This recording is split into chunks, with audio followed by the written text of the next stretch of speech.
Hi friends, welcome to my channel Avanis world. గురుర్ బ్రహ్మ గురుర్ విష్ణు గురుర్ దేవో మహేశ్వర గురు సాక్షాత్ పరబ్రహ్మ తస్మై శ్రీ గురవే నమ. మాతృదేవో భవ పితృదేవో భవ ఆచార్య దేవో భవ. శ్రీమాత్రే నమ. శ్రీ విశ్వావసు నామ సంవత్సరం దక్షిణాయనం వర్ష ఋతువు శ్రావణ మాసం తిథి శుక్ల చతుర్దశి. ఈరోజు శుక్రవారం ఉత్తరాషాఢ నక్షత్రం అండి. ఈరోజు శ్రీ వరమహాలక్ష్మి వ్రతం ఆచరిస్తారు. ఈ ఎన్నో సంవత్సరాలకు ఒకసారి ఇలాంటి అరుదైన వ్రతం అనేది వస్తూ ఉంటుంది అండి. అరుదైన గడియల్లో ఈ మహాలక్ష్మి వ్రతం వచ్చింది. సో అందరూ భక్తి శ్రద్ధలతో తప్పకుండా ఆచరించండి. ఇక ఈరోజు మంత్రబలం ఓం వరమహాలక్ష్మియై నమః, ఓం వరమహాలక్ష్మియై నమః, ఓం వరమహాలక్ష్మియై నమః. అందరూ ఈ నామాన్ని ఈరోజు 108 సార్లు జపించి ఆ వరలక్ష్మి అమ్మవారి అనుగ్రహానికి పాత్రులు కండి. ఇక మనకు చాలామంది మాకు చదువు రాదు, మాకు మంత్రాలు చదవడం రాదు అంటూ ఉంటారు. ఏది రాకపోయినా కూడా మనం భక్తితో ఆరాధిస్తే ఆ భగవంతుడు తప్పకుండా అనుగ్రహిస్తాడండి. మనం అన్నిటికన్నా ఏ శక్తికైనా కూడా మించిన శక్తి ఏదైనా ఉంది అంటే అది ఆత్మబలమే అండి. ఆత్మబలంతో మనం ఏది సంకల్పించినా కూడా అది శతసిద్ధం తప్పకుండా జరిగి తీరుతుంది. అందరూ కూడా ఈ నామాన్ని జపించండి. ఇక మనము ఈరోజు వరలక్ష్మి అమ్మవారి వ్రతం గురించి తెలుసుకుందామండి. ఈ వ్రతం గురించి సాక్షాత్తు పరమేశ్వరుడు పార్వతీదేవికి చెప్పిందండి. లోక కళ్యాణం కోసం ఈ వ్రతాన్ని ఆచరిస్తారు అండి.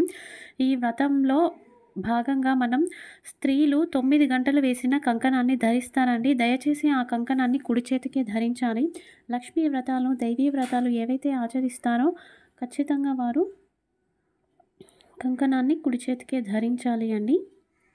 ఇక ఈరోజు అస్సలు ఇంట్లో ఏడవకూడదండి, గొడవలు పెట్టుకోకూడదు, అనవసరమైన మాటలు మాత్రం ఈరోజు మాట్లాడకూడదండి. ఈరోజు ఇంకా చాలామంది కలశాన్ని ఈరోజే పెట్టి ఈరోజే తీసేయాలని చెప్తున్నారండి. అలా దయచేసి చేయకండి. కలశాన్ని ఈరోజు పెడితే ఈరోజు తీయకూడదు. రేపు పౌర్ణమి గడియలు ఉన్నా కూడా రేపు తీసుకోవచ్చు అండి. దీపాలు కూడా రేపు ఉదయం వరకు వెలుగుతూనే ఉండాలి. అలాగే ఇందులో మనం దీపంలో ఉపయోగించే నూనె అనేది విప్ప నూనె, ఇంకా ఆవు నెయ్యి అండి. నెయ్యి మాత్రం గేదె నెయ్యి వాడకూడదు, ఆవు నెయ్యే వాడాలి. ఇక అమ్మవారికి వేసే వస్త్రం అనేది పత్తితో చేసి పత్తిని తీసి దాన్ని పాలు, గంధం, కుంకుమ, పసుపు రాసి వస్త్రంగా సమర్పించాలి అండి. అంతేకాని అమ్మవారు హంగు ఆర్భాటాలకు ఏమి పోరు అండి. మాకు పట్టు వస్త్రాలు పెట్టు, నాకు చీర పెట్టు అని అమ్మవారు అడగరు. మనం భక్తి శ్రద్ధలతో ఏదైతే చేస్తామో అదే అమ్మవారు స్వీకరిస్తారండి.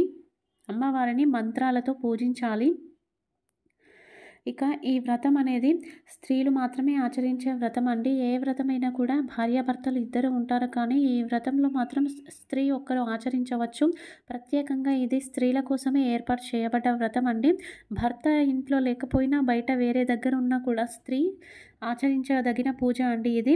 ఇక ఇందులో మనం భక్తి శ్రద్ధలతో అమ్మవారికి బిల్వ దళాలను కానీ, సంపంగి పువ్వును కానీ, తామర పూలను కానీ, పారిజాత పుష్పాలను కానీ సమర్పించినా కూడా అమ్మవారు మనల్ని అనుగ్రహిస్తారు అండి. వరాలను ప్రసాదించే తల్లి వరలక్ష్మి అమ్మవారు. తప్పకుండా ఈరోజు భక్తి శ్రద్ధలతో అమ్మవారి పూజను, వ్రతాన్ని ఆచరించండి. ఇక వరలక్ష్మి వ్రతం కథ గురించి తెలుసుకుందాం. కైలాస పర్వతంలో పరమేశ్వరుడు కూర్చొని ఉండగా పార్వతీదేవి వచ్చి పరమేశ్వరుని ఇలా అడుగుతుంది. స్వామి, అత్యంత రహస్యమైన అలాగే కష్టాలు తొలగించే అటువంటి శ్రేష్టమైన పవిత్రమైన వ్రతాన్ని గురించి తెలియజేయండి అని అడుగుతుంది. అప్పుడు పరమేశ్వరుడు, సరే పార్వతీదేవి, లోక కళ్యాణం కోసమే నువ్వు అడుగుతున్నావు కాబట్టి నేను అత్యంత శ్రేష్టమైనది పవిత్రమైన వ్రతం ఒకటి ఉంది. ఆ వ్రతమే వరలక్ష్మి వ్రతం.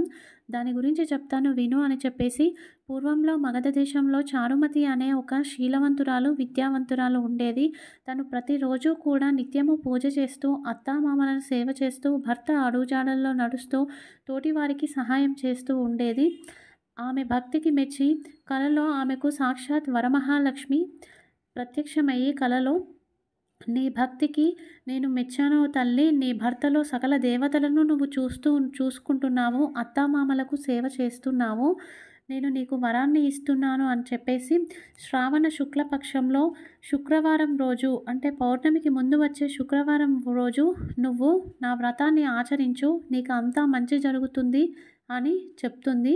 సో మరుసటి రోజు తెల్లవారగానే చారుమతీదేవి తనకు వచ్చిన కల గురించి అత్తామామలకు భర్తకు చెబుతుంది. ఇక శ్రావణం శుక్రవారం రాగానే తను తన స్నేహితురాళ్లకు తోటివారికి కూడా చెప్పి అందరినీ పిలుస్తుంది అండి పూజకు. పిలిచి అలాగే తను కలశం పెట్టుకొని భక్తి శ్రద్ధలతో అమ్మవారికి పూజించి 3 ప్రదక్షిణలు చేసి చేతికి 9 గంటల కంకణాన్ని కట్టుకుంటుంది అండి. ఇక ఇంటిలో వండిన నైవేద్యాన్నే అమ్మవారికి సమర్పిస్తుందండి. అలా సమర్పించి కంకణం కట్టుకొని ఒక ప్రదక్షిణ వేయగానే ఇల్లంతా బంగారుమయం అవుతుంది అండి. బంగారంతో చేసిన వస్తువులు అన్నీ ప్రత్యక్షమవుతాయి. అలాగే 2వ ప్రదక్షిణ చేయగానే చారుమతి శరీరం పైనకు ఆభరణాలతోని స్వయంగా అలంకృతమైపోతుంది అండి. ఇక 3వ ప్రదక్షిణ చేయగానే పట్టు వస్త్రాలతోని అలంకరింపబడుతుంది అండి. అది చూసి తన స్నేహితురాళ్ళు కూడా అమ్మవారికి ప్రదక్షిణ వేయగానే వారు కూడా బంగారంతో పట్టు వస్త్రాలతో నిండిపోతారు.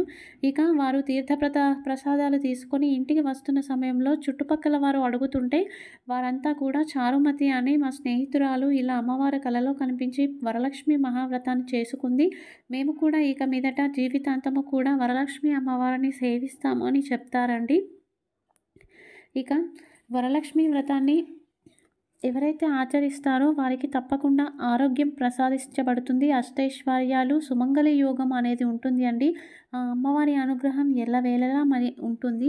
అదేవిధంగా ఈ చారుమతి కథను ఎవరైతే వింటారో వారికి కూడా ఇదే ఫలితం ఉంటుంది అండి. సుమంగళి యోగం ప్రాప్తిస్తుంది, అష్టైశ్వర్యాలతోని వారు ఉంటారు అని పార్వతీదేవికి పరమేశ్వరుడు విన్నవించాడండి. అందరూ కూడా వరలక్ష్మి వ్రతాన్ని ఆచరించిన వారు ఆచరించండి. ఆచరించలేకపోయినా కూడా ఎవరింట్లో అయితే వరలక్ష్మి వ్రతం చేస్తారో వారి ఇంటికి వెళ్ళి పూజను వీక్షించి తీర్థప్రసాదాలు స్వీకరించినా కూడా మనకు ఫలితం ఉంటుంది అండి. ఇదేది కుదరకపోయినా కూడా ఈరోజు వరలక్ష్మి వ్రత కథను విన్న వారికి తప్పకుండా లక్ష్మీదేవి అనుగ్రహంతో పాటు అష్టైశ్వర్యాలు సిద్ధిస్తాయి. ఇక రేపు ఉదయం పూజ అండి. రేపు శ్రావణ మాస పౌర్ణమి అండి. చాలామంది సత్యనారాయణ వ్రతాన్ని కూడా ఆచరిస్తారు. రేపు ఉదయం ఎవరైతే లక్ష్మీనారాయణుల విగ్రహాలకు పంచామృతాలతో అభిషేకం చేసి పారిజాత పుష్పాలతో పూజించి లక్ష్మీనారాయణ హృదయ స్తోత్రాన్ని పారాయణ చేసి తీయటి నైవేద్యాన్ని సమర్పిస్తారు వారందరికీ కూడా కుటుంబంలో ప్రశాంతత చేకూరుతుంది, కుటుంబంలో సఖ్యత ఉంటుంది, అలాగే భార్యాభర్తల మధ్య సఖ్యత కూడా ఉంటుంది. ఇక ఈరోజు యోగక్షేమం అండి. ఇంట్లో సమస్త దారిద్ర్యము కూడా తొలగిపోయేటందుకు ఈరోజు సాయంత్రం పూజ గదిలో మనం ఒక శంఖం పెట్టి అందులో బియ్యం పోసి దానిపైన పసుపు కొమ్మును ఉంచాలి అండి. శంఖం కొన భాగం ఏదైతే ఉంటుందో అది తూర్పు వైపు కానీ ఉత్తర వైపు కానీ చూసే విధంగా ఉంచాలి అండి. తర్వాత ఆ శంఖానికి గంధం రాసి మహాలక్ష్మిగా భావించి పూజించాలండి. పూజ అనంతరం అందులోని బియ్యాన్ని తీసి కొన్ని అక్షింతలుగా ఉపయోగించి మరికొన్నిటిని మనం నిత్యలో వంటలో ఉపయోగించాలండి. ఇక పసుపు కొమ్ము ఏదైతే ఉందో దాన్ని మనం నిప్పు రాజేసి అందులో వేసి ఇల్లంతా ధూపం వేయాలి అండి. ఇలా ఆచరిస్తే సమస్త దరిద్రము దూరమైపోతుంది. అలాగే వరలక్ష్మి వ్రతాన్ని ఎవరైతే ఆచరించలేకపోతున్నారో వారందరూ కూడా ఈ పరిహారం చేస్తే వారి ఇల్లు ధనధాన్యాలతో తులతూగుతుంది. అందరూ ఈ పూజను పాటించండి.